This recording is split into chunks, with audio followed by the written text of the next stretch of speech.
Hello and welcome to the Women Deliver 2016 conference in Copenhagen. I'm Ridi Tlhabi. We are here to look at solutions to the most urgent challenges faced by girls and women across the world. In the studio with me, I have Dr. Yong Kim, who's the president of the World Bank and has held that position since 2012. Under his stewardship, the bank has pledged $22.5 billion to advance the education of adolescent girls. Welcome to the program. Thank you, Ridi. So why are you so passionate about the development of women and girls? You know, Ridi, I have been working in development for most of my adult life in very difficult places. Haiti, in the slums of Peru, in Lesotho, near your home. And as deeply as the poverty has impacted me, seeing how gender inequality and poverty together has so constrained the aspirations and the possibilities for women has been something that's really been seared into my brain. So as I've taken over this job, you know, we've really done everything we could to make sure that we're addressing that deep inequality, within communities of living in great poverty, the situation of women and girls is often much, much worse. So would you say that through your travels then to these areas that you've mentioned, that was your eureka moment? Well, you know, let me give you probably the beginning of the eureka moment. In Haiti, we started a community-based health program, and it began to have some very good results. But what we realized was that if we didn't have a women's community health worker program, we actually wouldn't get access to the women. So we started a women's healthcare program. This was back in the 1980s. So we've realized, the groups that I've worked with from the very beginning, that you have to put a special focus on the well-being of women if you really want to do things in a way that doesn't worsen gender equality, the gender equality that already exists. It's very interesting that you mentioned those areas, and of course those are the countries where women are particularly vulnerable for a variety of reasons.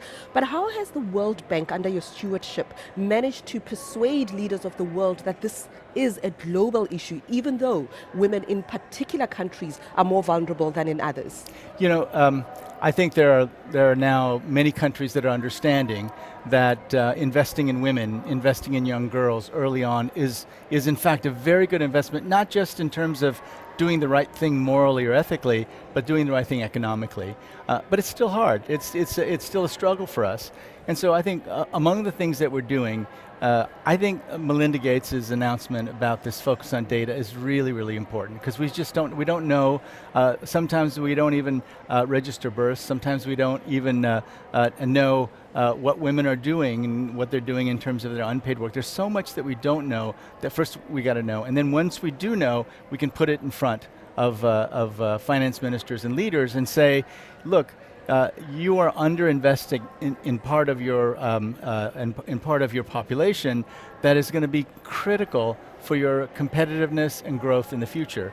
I think we're beginning to make that argument more effectively, but we're also investing. I mean, just a few weeks ago, with the First Lady Michelle Obama, we announced that we're going to be investing $2.5 billion over the next 5 years in adolescent women's education. This is something that you cannot just hope that will happen naturally. You have to really focus and ensure that these funds are going to go specifically for adolescent women so that they're not forgotten. That's a lot of money to invest, and it's worthwhile. Every investor, whether at a personal or political level, you want to see returns on your investment. How do you convince corporates and political leaders that this makes sense? There are returns in investing that amount of money. So there's so much good evidence now. So for example, we used to think that investing in healthcare was something that was nice to do, but not directly connected to economic growth. Former Secretary of the Treasury of the United States, Larry Summers, put out a paper a few years ago showing that between 2000 and 2011 in developing countries, 24% of what they call full income growth, not only just growth in the economy, but growth in individual ability to participate in that economy, 24% was due to better health outcomes. We know, for example, critically important to invest in education. Educational outcomes at 16 years old is very highly correlated to growth. Now, the other thing that we know for sure that starts with a pregnant woman is that if children are stunted, if children are undernourished, if they don't have enough appropriate stimulation, or if they're living in toxic environments, their brains literally are underdeveloped. They have fewer neuronal connections. Childhood stunting rates are incredibly high in some places. 25% in the world as a whole, 45% in Pakistan. Some countries in Africa, 70% of the children are stunted. Now here's what we know for sure. We know for sure that the economies of the future will become more digitalized. There's every single year that goes by, the demand for digital competency is going to go up. So if you're walking into the future with 30, 40, 50, 70% of your children stunted, you are not going to be able to compete. I think that argument is beginning to take hold. So in other words, instead of just saying, invest in your children, it's the right thing to do, we're saying, invest in your children or else your economic future is in doubt. So there is a link, undeniably, between education and health. And specifically, there's an undeniable link that between investment specifically in women's health and in girls' health, and a special focus on women and girls' health is going to be an even greater, there's going to be an even greater return on investment if you do that. How do you interact with governments across the world? You are the World Bank, a global institution, but there are countries where they're still deep-rooted in patriarchal cultures, in traditional norms perhaps, that have elevated the status of boys over that of girls. How do you go in there and convince those leaders that you've got to achieve equality and parity? You know, I do it in different ways and different levels of intensity, but I was born in Korea, and so when I go back to Korea, I'm pretty tough on them. Okay. Korea has the lowest female labor participation of all the OECD countries. And so I have been as direct as saying, look, your future is going to be based on whether or not you can get rid of sexism, ageism. In Korea, young people don't have a voice in the big companies and making big decisions, ageism, and also xenophobia and racism, right? So I go there and I have directly said to them, sexism, ageism, and racism are terrible economic strategies, and only if you get past those are you going to have a chance to compete in the future.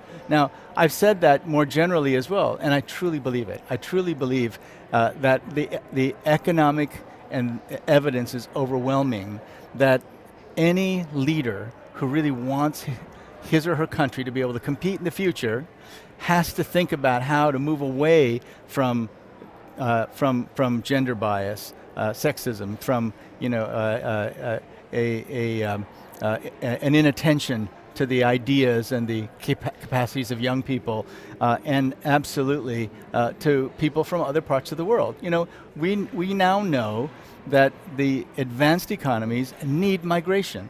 So the struggle for the advanced economies is to figure out a way of bringing the kinds of people who can do the jobs that maybe their own citizens don't want to do anymore. And we've been talking about diversity for a long time, and in the United States, and many people say, well, diversity, what is that?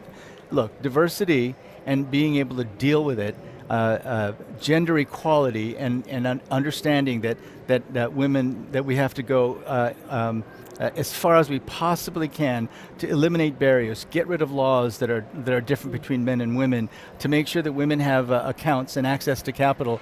Those are the very things we need to do to have growing competitive societies. Now, I say that everywhere. In places like the country where I was born, I'm even more pointed about it. But how wonderful is it that now, in this day and age, we have the evidence, and I can go around saying sexism, ageism, racism are bad economic strategies, and you should find a way to get rid of those, from your own approach to the world. And when the leaders believe that, when they buy into the ideology, hopefully they will make the investment. And you are emphasizing that we've seen tangible results of these investments. Absolutely. The results now are overwhelming, and we didn't have them before. I'll give you another example. For a long time, ideologically, people would say inside some of these big institutions, you can't give money to the poor because they'll just spend it on silly things. Well, it turned out that often if we gave cash directly to men, actually they would spend it on alcohol or other things. I believe you. And what happened was, in many of the programs in the world, we switched to giving the money to women. And what did we learn? Women spend much more money on children. educational outcomes are improved. They are much better managers of the money, and whether it be microenterprise lending or conditional cash transfer, they managed it better. So giving cash directly to women turns out has been a great strategy. It has in many places even stimulated the local economy. It makes economic sense. Absolutely. Absolutely. Dr. Jim Kim, thank you very, very much for joining us on our program today. What a pleasure to talk to you. Really, thank you. Thank you. And of course, thank you for joining us at the Women Deliver Conference. You can tweet your comments and participate and send your questions about this and other shows using the hashtag WDLive. And of course, our Twitter handle is @WomenDeliver. Thanks for watching. Goodbye.